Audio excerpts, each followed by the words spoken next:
Mohammadpur high স্কুলের headmaster ছিলাম।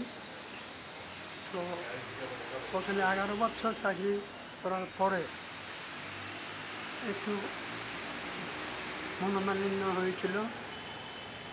তখন একদিন পেপারে অ্যাডভার্টাইজ দেখলাম সেদাবুদ হাই স্কুলের হেডমাস্টার দরকার। তা আমি একটা শুনতে দরখাস্ত পাঠিয়ে দিয়েছিলাম। তো ওরা উত্তর দিল যে মিনিমাম 2 বছর চাকরি করবেন কিনা তার গ্যারান্টি দেন।